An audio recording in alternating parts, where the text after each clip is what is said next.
বিস্তারিত নিয়ে যাব। সন্দীপ সরকার আমাদের সঙ্গে রয়েছেন। সন্দীপ, জুনিয়র ডাক্তাররা তারা ফের নতুন করে কর্মবিরতিতে শামিল হয়েছেন।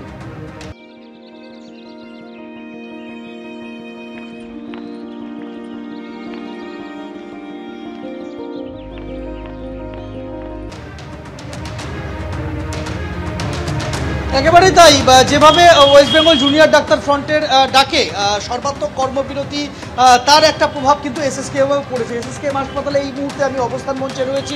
তুমি দেখতে পাবে যে এসএসকেএম হাসপাতালের হাউস স্টাফ থেকে শুরু করে পিজিটি ইন্টার্ন যারা রয়েছেন, তারা এই মুহূর্তে তাদের যে রোজকার কাজ, সেই চিকিৎসা পরিষেবার কাজের পরিবর্তে এই মুহূর্তে তারা কিন্তু ধর্নায় বসেছেন, অবস্থানে বসেছেন। এই অবস্থান মঞ্চে তারা আরজি করের সুবিচার সহ একগুচ্ছ দাবিতে তারা তাদের এই অবস্থান চালিয়ে যাচ্ছেন। আজকে সকাল 10টা থেকে আউটডোর শুরু হওয়ার পর কোনো জুনিয়র ডাক্তারই কিন্তু আজকে আউটডোরে যাননি। জরুরি পরিষেবা থেকে নিজেদেরকে তারা বিরত রেখেছেন, রয়েছেন ট্রমা কেয়ার পরিষেবা থেকে নিজেদেরকে তারা বিরত রেখেছেন, ইনডোরে রাউন্ড দেওয়া তার থেকে নিজেদেরকে বিরত রেখেছেন। এবং সিনিয়র চিকিৎসকরা, বিভিন্ন বিভাগের প্রধান যারা রয়েছেন, অন্যান্য ফ্যাকাল্টিরা যারা রয়েছেন, তাদের কাছে এই তথ্যটা কিন্তু তাদের তরফে পৌঁছে দেওয়া হয়েছে।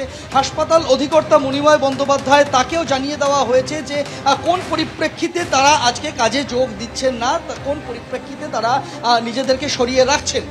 অন্যদিকে এই জুনিয়র চিকিৎসকরা যারা আজকে নিজেদেরকে বিরত রেখেছেন এই পরিষেবার থেকে, তার প্রভাব কিন্তু অবশ্যই পড়বে। এবং যারা সিনিয়র চিকিৎসকরা রয়েছেন তাদেরকে দিয়ে কিন্তু আউটডোরের চাপ সামাল দেওয়া হচ্ছে।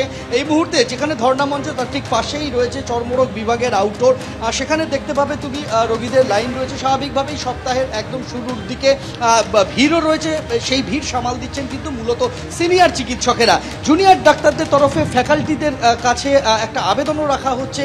তাদের কাছে আবেদন যেভাবে জুনিয়র ডাক্তাররা তারা আজকে এই লাগাতার কর্মবিরতির সিদ্ধান্ত নিয়েছেন, সেই জায়গায় তারা যাতে তাদেরকে সমর্থন জানিয়ে তাদের পাশে দাঁড়ান, সেই বার্তাটা কিন্তু সিনিয়র ফ্যাকাল্টি যারা রয়েছেন এসএসকেএম হাসপাতালে তাদের কাছে দেওয়া হচ্ছে জুনিয়র ডাক্তারদের তরফে। অন্তত আন্দোলনকারীরা সেরকমটাই জানাচ্ছে।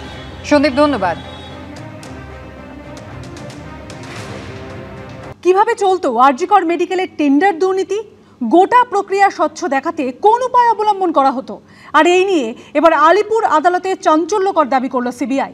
পরিষ্কার তারা জানালো, আরজি কর মেডিকেলের টেন্ডারে যে দুর্নীতি হয়েছিল তাতে সন্দীপ ঘোষ ঘনিষ্ঠ বিপ্লব সিংয়ের বড় সড় ভূমিকা ছিল। আপাত দৃষ্টিতে আলাদা আলাদা সংস্থাকে টেন্ডার দেওয়া হলেও আসলে আরজি কর মেডিকেলের সব টেন্ডারের পদ গিয়ে মিশত বর্তমানে হেফাজতে থাকা ওই বিপ্লব সিংহের কাছেই। সন্দীপ ঘোষ, বিপ্লব সিংহ, সুমন হাজরা, আরজি কর মেডিকেলে দুর্নীতির মামলায় সিবিআই গ্রেফতার করেছে এই ত্রয়ীকে। সোমবার আলিপুর আদালতে তাদের আঁতাত নিয়ে চাঞ্চল্যকর দাবি করলো সিবিআই। সিবিআইয়ের আইনজীবী বলেন, আরজি কর মেডিকেলের টেন্ডারে যে দুর্নীতি হয়েছিল তাতে বিপ্লব সিংহের গুরুত্বপূর্ণ ভূমিকা রয়েছে। নামে ও বেনামে 15টি সংস্থা চালাতো বিপ্লব সিংহ। এই সংস্থাগুলির সাহায্যে টেন্ডারে জালিয়াতি করা হতো। বিপ্লব সিংহের জামিনের বিরোধিতা করে সিবিআইয়ের আইনজীবীরা আজকে আদালতে বলেন যে বিপ্লব সিংহের মা তারা ট্রেডার্স ছাড়াও নামে এবং বেনামে 15টি সংস্থা ছিল, যেই সংস্থাগুলির মাধ্যমে আরজি কর হাসপাতালের যে টেন্ডার দুর্নীতি সেই চক্র চালাতেছে। অর্থাৎ টেন্ডারে যারা পার্টিসিপেট করতো প্রত্যেকটি সংস্থায় নামে কিংবা বেনামে বিপ্লব সিংহের। সিবিআইয়ের আইনজীবী বলেন, যে টেন্ডারই ডাকা হতো তাতে শুধুমাত্র এই সংস্থাগুলি অংশগ্রহণ করত। অর্থাৎ উপর দেখে মনে হবে টেন্ডার প্রক্রিয়া নিয়ম মেনেই হচ্ছে, কিন্তু আদতে ঘুরে ফিরে যাবতীয় বরাত পেতেন বিপ্লব সিংহই।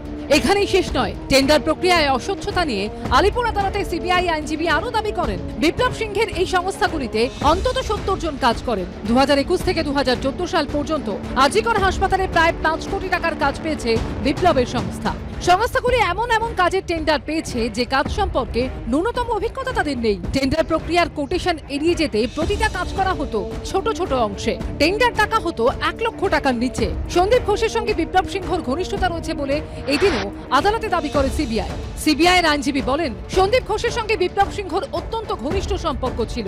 শুধু তাই নয়, বিপ্লব সিংহের বাড়ি এবং অফিসে তল্লাশি চালিয়ে আরজি কর মেডিকেলের প্রচুর নথি উদ্ধার হয়েছে। সিবিআই তার জামিনের বিরোধিতা করায় পাল্টা বিপ্লব সিংহর আইনজীবী বলেন, তিনি প্রথম থেকে এই মামলায় তদন্তকারীদের সহযোগিতা করেছেন।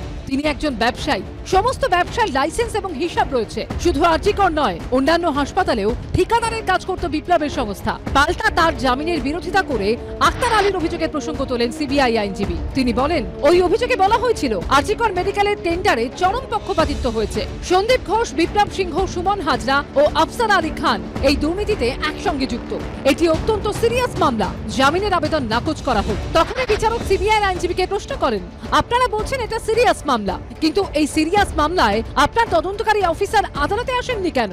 আমি দুপুর 1টায় শুনানির সময় রেখেছিলাম। সময় মতোই শুনানি শুরু হয়েছে। দীর্ঘক্ষণ শুনানি চলছে, কিন্তু তদন্তকারী অফিসার এখনো এসে পৌঁছতে পারলেন না। তিনি কি আদৌ আসবেন? এরপর 1:25 মিনিটে আদালতে এসে পৌঁছন সিবিআই এর তদন্তকারী অফিসার। বিচারক তাকে জিজ্ঞেস করেন, তদন্তে কি অগ্রগতি করেছেন? তখন সিবিআই তদন্তকারী অফিসার বলেন, বিপ্লব সিংহের বাড়ি ও অফিস থেকে বিপুল পরিমাণ ডিজিটাল এভিডেন্স উদ্ধার হয়েছে। প্রচুর ডেটা, অন্তত 99,000 ফাইল রয়েছে, যেগুলি খতিয়ে দেখা হচ্ছে। তদন্তে যা অগ্রগতি হয়েছে তা কেস ডায়েরিতে উল্লেখ করা আছে।